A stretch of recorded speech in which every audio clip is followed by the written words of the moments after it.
बिस्मिल्लाहिर्रहमानिर्रहीम अस्सलाम वालेकुम। और ये है एयोनिमस जैपोनिकस और ये गोल्डन प्रिंस है। और बहुत सारी इसमें और भी स्पीशीज़ हैं, बहुत सारी वैरायटीज़ हैं। और इनके जो लीव्स के कलर्स होते हैं वो भी चेंज होते हैं। और ये खूबसूरत सा पेरिनियल प्लांट है और खूबसूरत वेरीगेटेड इसके लीव्स होते हैं। तो इसमें ये आयरिसिन का प्लांट भी निकल आया है, तो इसको हम सेपरेट करेंगे और इसको हम इसके पोट से निकालेंगे। तो जैपोनिकस और इसको एयोनिमस खूबसूरत प्लांट और खूबसूरत लीव्स वाला प्लांट। तो इसमें एक पत्थर चट्टा का भी प्लांट है, इसको भी हम यहाँ से निकालेंगे। और अब इसकी जो है इसका पॉट भी चेंज होने वाला है और इसको हम एक बिग पॉट दे सकते हैं। और क्योंकि ये एक बुश की तरह बढ़ने वाला प्लांट है, खूबसूरत प्लांट जो कि बहुत हेर अंदेर बढ़ता है और ये बहुत फैलने वाला प्लांट है। खूबसूरत प्लांट, तो इसकी अब रूट बाउंडिंग हो चुकी है। तो इसका पॉट चेंज होने वाला है, लेकिन अभी मेरे पास बिग पॉट नहीं है जो कि हम इसको चेंज कर सकें। तो इसकी रूट्स ये बाहर आना शुरू हो चुकी हैं। अगर हम इसको एक छोटे पॉट में रखेंगे तो फिर ये एक बोनसाई की तरह बढ़ेगा और हम एक बोनसाई की तरह इसको अपने गार्डन में रख सकते हैं। और अब जो कि सर्दियों में इसके लीव्स ड्रॉप हो गए थे, अब न्यू न्यू इसके लीव्स आ रहे हैं और सर्दियों में इसका डोरमेंसी पीरियड होता है। और अब स्प्रिंग सीज़न में बाहर के मौसम में इसका भरने का मौसम है और इसके न्यू न्यू लीव्स आ रहे हैं। खूबसूरत प्लांट है और खूबसूरत अपने लीव्स की वजह से और अपने भरने की वजह से हेयर एंड देयर। और इसकी जगह जगह से साइड ब्रांचेस आती हैं। तो जो इसके अंदर कोई भी प्लांट्स या अगर हमने इनके अंदर कोई कटिंग्स लगा दी होती हैं तो अब वो बिग हो चुकी हैं और उनको एक बिग स्पेस की ज़रूरत है। तो इस प्लांट के साथ हम कोई भी प्लांट नहीं रखेंगे। और बाज़ इसमें टर्टल वाइन भी पहले मैंने निकाली है, वो भी इसमें बहुत बढ़ रही थी। ये एक प्लांट वो है जिसकी बहुत ज़्यादा रूट्स बनती हैं। तो जो प्लांट्स बहुत ज़्यादा रूट्स बनाने वाले होते हैं उनको हम कभी भी उनके साथ किसी भी प्लांट का कम्बिनेशन नहीं करते हैं। और ये ग्राउंड में लगाने वाला बहुत अच्छा सा एक प्लांट है और ग्राउंड कवर प्लांट है और इसको हम हेज के तौर पे लगा सकते हैं। इसकी बाउंड्रीज बना सकते हैं। इसको हम बहुत सारे कलर्स में हासिल कर सकते हैं अगर हमारे एरिया में अवेलेबल हों। अभी तो मेरे एरिया में मुझे ये प्लांट मिला है और इसके साथ ये जो छोटी छोटी वीड्स बनी हुई होती हैं ये बाद में बिग होकर एक बहुत अच्छा सा प्लांट बन जाती हैं। तो इन वीड्स को ज़ाया नहीं करना चाहिए बल्कि इनको बढ़ने देना चाहिए ताकि हमें फ्री के प्लांट्स जो हैं फ्यूचर में हासिल हो सकें। तो अब बाहर के मौसम में हम इसकी गोडी करेंगे। पानी तो इसमें है क्योंकि बारिशें हुई हैं और पिछले दिनों, और अभी इसमें पानी ड्राई नहीं हुआ है। तो इसको हम ऐसे ही गोडी करेंगे। खाद में अभी इसको कोई भी नहीं दूंगी क्योंकि इसको फिर बढ़ने के लिए जगह की ज़रूरत होगी और फिर हमारे पास स्पेस नहीं है और बिग पॉट नहीं है। इसमें ये जो लीव्स गिरे हुए हैं ये लाइक करता है और लीव्स की जो कंपोस्ट होगी वो इसको हम देते हैं। जबकि ये जो प्लास्टिक रैपर्स वगैरह होते हैं, प्लास्टिक जो शॉपिंग बैग्स, उनके जितने भी रैपर्स, प्लास्टिक की कोई भी चीज़ हमारी सॉइल में ऐड नहीं होनी चाहिए क्योंकि ये डिकम्पोज नहीं होती हैं। तो हमने वो वाली सॉइल में चीज़ें ऐड करनी है जो कि डिकम्पोस्ट हों और हमारे प्लांट्स को इनसे एनर्जी मिले। और लीफ कंपोस्ट जो होती है वो ये बहुत लाइक करते हैं और लीफी प्लांट है, खूबसूरत प्लांट है। ये लीव्स की वजह से बहुत खूबसूरत लगता है और ये वेरीगेटेड लीव्स है इसके, और इनके लीव्स रेड कलर में भी होते हैं और ग्रीन कलर में भी होते हैं। और जो इनकी वेरिएशन है इसमें भी कलर चेंज होते हैं। ग्रीन कलर में लाइट ग्रीन भी हो सकते हैं और डार्क ग्रीन भी हो सकते हैं। अयोनिमस एक खूबसूरत प्लांट और इसके जो लीव्स थिक थिक से होते हैं बहुत खूबसूरत लगते हैं, जैसे सुकुलेंट के लीव्स हों। और जो हेज बनाने वाले प्लांट्स होते हैं जैसे कि फाइकस वगैरह, उनके लीव्स भी ऐसे ही इनसे मिलते जुलते होते हैं। तो खूबसूरत प्लांट को अपने गार्डन में हम रख सकते हैं जो कि बहुत कॉस्टली नहीं है। अब इसके ये जो न्यू न्यू लीव्स आ रहे हैं ये थोड़े से लाइम कलर में है, और जो इसके पुराने लीव्स होते हैं वो थोड़े डार्क कलर में चले जाते हैं।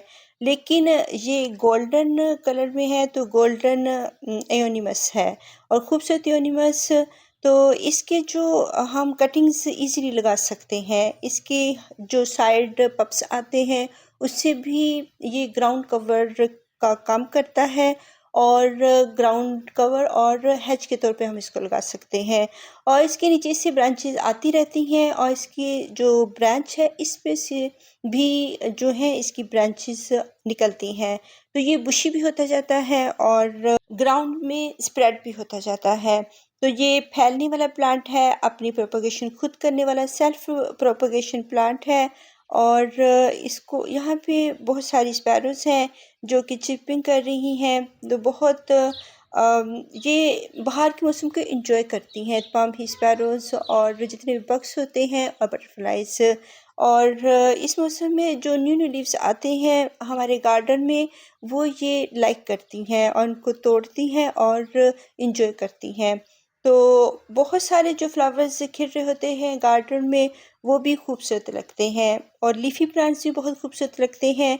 और बहुत सारे जो कलरफुल प्लांट्स का जो मजमूआ होता है, जो बहुत सारे कलर्स होते हैं, उनको मिलाकर एक गार्डन बनता है, एक खूबसूरत गार्डन। तो जो डिफरेंट कलर के अल्लाह ताला ने ये प्लांट्स बनाए हुए हैं, ये हमारे गार्डन को बहुत अच्छा सा करते हैं और डिफरेंट करते हैं और खूबसूरत भी करते हैं। इनमें फ्लावरिंग प्लांट्स भी होते हैं, और जो लीव्स वाले प्लांट जो कि पेरेनियल के तौर पर हमारे गार्डन में रहते हैं, और ये लीव्स भी किसी फ्लावर से कम नहीं होते हैं। तो इसकी खाद जो होगी वो लीफ कंपोस्ट हम इसको दे सकते हैं, और वर्मी कंपोस्ट दे सकते हैं साल में एक मरतबा। और जब सर्दियों का मौसम था तब मैंने इसको लिक्विड फर्टिलाइज़र भी दी थी। लिक्विड फर्टिलाइज़र बनी हुई थी अनियन पील्स की, और उसमें जो था काऊ डंक भी था, और इसमें मैंने थोड़ा सा एलोवेरा के जो लीव्स थे वो भी ऐड किए थे। तो हल्की फुल्की सी खाद आप इसकी बनाएं, बहुत ज़्यादा थिक बनाने की ज़रूरत नहीं होती। और अगर हम इसको बहुत बहुत ज़्यादा खाद देंगे तो फिर ये लीफी प्लांट है और इस पे फ्रूटिंग नहीं होती, तो फिर इसके लीव्स जो होंगे वो येलो होंगे, बर्न होंगे और ड्रॉप हो जाएंगे, और ये ज़्यादा जो खाद होती है उसको पसंद नहीं करता है। तो हमने इसको बस हल्की सी बहुत डाइल्यूट की हुई लिक्विड फर्टिलाइज़र ही इसको देनी है, वो भी जनवरी के मंथ में और दिसंबर में। बस इसके अलावा पूरा साल हम इसको कोई भी खाद नहीं देंगे। तो जब सितंबर का मंथ आता है, सितंबर में इसकी ग्रोथ हो रही होती है, तब हम इसको थोड़ी सी खाद लिक्विड फॉर्म में दे सकते हैं। और इसकी ये मैंने कटिंग भी लगाई थी 2 मंथ्स पहले। तो 2 माह में ये बस इतनी की ही बड़ी है, क्योंकि डोरमेंसी पीरियड आ चुका था, सर्दियाँ आ चुकी थी जिसकी वजह से इसकी ग्रोथ रुक गई थी। और सर्दियों में ये लीव्स भी ड्रॉप करता है अपने, क्योंकि इसको बहुत ज़्यादा अगर पानी काफ़ी अरसे तक इसकी जड़ों में रहता है और कोहरा पड़ता है ड्यू ड्रॉप्स की वजह से, तो फिर ये अपने लीव्स ड्रॉप करता है। और जब स्प्रिंग सीज़न आता है, गर्मियों का मौसम आता है, तो फिर न्यू न्यू लीव्स आते हैं जो कि बहुत खूबसूरत लगते हैं। तो इसके जो लीव्स हैं न्यू न्यू इसके भी आ रहे हैं। ये कटिंग हमारी चल चुकी है और डोरमेंसी से भी निकल चुकी है। अगर हम स्प्रिंग सीज़न में इसकी कटिंग लगाएंगे तो ये फिर जल्दी से बिग होगी। अगर हम सितंबर में लगाएंगे, आगे सर्दियाँ आ जाती हैं जिसकी वजह से फिर ये अपनी ग्रोथ रुक देता है, और कटिंग्स जो होती हैं वो भी जल्दी जल्दी से नहीं वो बढ़ती हैं।